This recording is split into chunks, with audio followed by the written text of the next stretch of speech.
Ó, você que está aí curtindo o nosso conteúdo, não custa nada para você e para nós é muito importante que você se inscreva no canal. Bora com a gente e bora para os cortes. Parece que ele tá com isso, assim, foi num dos jogos contra o Flamengo, a gente viu isso nas últimas rodadas também. E outra coisa que tem chamado a atenção dos torcedores e como um todo é que o Roger, e aí te pergunto sobre formação de atletas, ele tem puxado bastante a orelha dos jovens, como o Ricardo Matias, ontem foi do Gustavo Prado, e os torcedores não veem isso nos medalhões, entre aspas, que é o Valência. O Borré nem tanto. O Borré, ele é um pouquinho menos criticado porque, apesar de não converter, ele tem essa entrega. Que eu acho que é isso que o torcedor quer. Claro. O gremista, o colorado, o gaúcho, ele quer isso, né? Ele quer a garra. A gente pode não ter o resultado, mas a gente tem que ter a entrega. E talvez, acho que isso que os torcedores do Inter criticaram muito contra o Flamengo. Foram 3 jogos contra o Flamengo, 3 derrotas, e não teve essa entrega. Tu pode perder pro Flamengo, mas que seja, né, cai atirando, né? Como a gente diz. Acho que isso que engrandece tanto o empate do Grêmio, por exemplo, contra o Flamengo. Sobre essa questão da formação dos atletas, né, dessa psicologia, como é que tu acha que chega isso nos guris mais jovens? Que estão em formação, Ricardo Matias, Gustavo Prado, esse puxão de orelha público à beira do gramado, que todo mundo vê, que gera cortes e tudo mais. E, pô, tu pensa, aquele cara, né?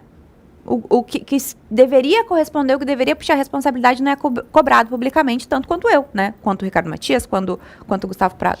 Claro, quando esse tratamento é desigual, né, entra algo muito perigoso, porque os jogadores, eles estão em contato com tudo isso, né? Por mais que não se dialogue, eles conseguem entender que tem uma dissonância aí, né? Por que o medalhão está sendo tratado de uma forma e o jovem está sendo tratado de outra, sendo mais exposto, né? Então, já começa a gerar um sentimento de injustiça, que é uma das coisas mais perigosas para um vestiário. Porque se tem sentimento de injustiça, não vai ter coesão de grupo. Porque eu vou me sentir inferior ao outro. E se eu me sinto inferior ao outro, no futebol, que é um jogo colaborativo, vai dar M grande. Aí começam a ter os grupinhos, né? E o jovem tem uma particularidade, aí entra também a inteligência dos técnicos atuais de entender as necessidades de cada geração. O jovem hoje, ele tem uma intolerância à frustração muito grande, né? Então, tem que saber trabalhar estabelecendo objetivos de curto prazo com eles, né? Então, essa exposição que talvez lá nos anos 90, né, serviu para o Roger de 16 anos, não vai surtir tanto efeito hoje no jovem, que ele é um jovem que tem um amadurecimento diferente, né? Então, entra também a inteligência de saber que ele vai conseguir motivar o jogador de 30 anos de um jeito e não vai ser a mesma estratégia que ele vai ter que usar com o jovem, né? Então, tu expor e tu dar uma responsabilidade desproporcional ao que o jovem pode oferecer, não vai surtir efeito. Todo o contrário, né? Ele vai começar a jogar sob o efeito do medo, né? Então, o jogador, quando está sob o efeito do medo, ele começa a pensar em não falhar, não em ganhar. Ele vai arriscar menos, ele vai ter menor criatividade, né? Ele não vai ter confiança nele mesmo. E aí começa todo o problema. Então, acho que no Inter, hoje, pode ter no vestiário esse sentimento de injustiça, né? Quando o tratamento é desigual.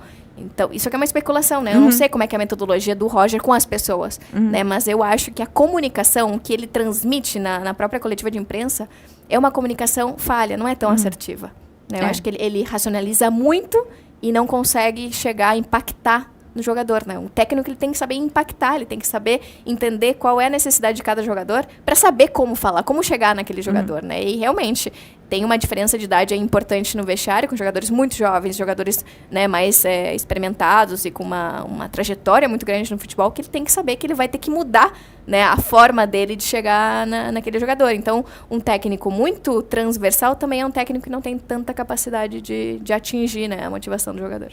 Falando sobre perfis de técnicos, o Atlético agora, Atlético Mineiro, né? O Cuca caiu, tá se falando de repente de um Sampaoli, e um dos jogadores do Atlético falou, depois da rodada do final de semana, não vou lembrar qual é, tá? Mas ele falou o seguinte, e aí lembraram do Sampaoli: a gente não precisa de um técnico que dê bom dia, porque diziam que o Sampaoli não dava bom dia no Santos, né? A gente precisa de um técnico que chegue e faça um grande trabalho. Então ele tá falando, ó, nós somos um elenco e a gente precisa deste líder, né?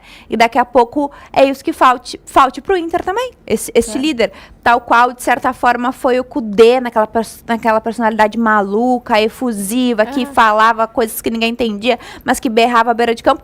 Deu certo até certo ponto e depois não deu mais, até porque na motivação sempre nunca vai dar, nem sempre vai dar, tipo os times do Renato. Sim. Ele é bom, mas muitas vezes é sempre na motivação. A motivação não ganha sempre, né? Totalmente, a gente fala de técnicos que conseguem surtir efeito em períodos específicos. Se um técnico é somente autoritário, ele é muito bom, ele é perfeito para um time que tá em decadência, que tá em crise, porque ele recupera a identidade do jogador, né? Ele dá motivação muito pontual, mas ao longo do tempo, essa cobrança exagerada, ela cansa. O Quinteiros passou muito por isso, né? Ele teve um início no Grêmio que deu muito certo, um Grêmio que vinha cambaleante do ano passado, mas depois ele não conseguiu sustentar, porque o jogador, ele sente essa cobrança, né, exagerada e ele começa a perder rendimento. Só que também, se a gente fala de um treinador muito democrático, não é um treinador que consegue, né, surtir esse efeito um time que está cabisbaixo, porque é um treinador mais passivo, por assim dizer. Então, o que é o ideal? É o treinador ter todas essas ferramentas à mão,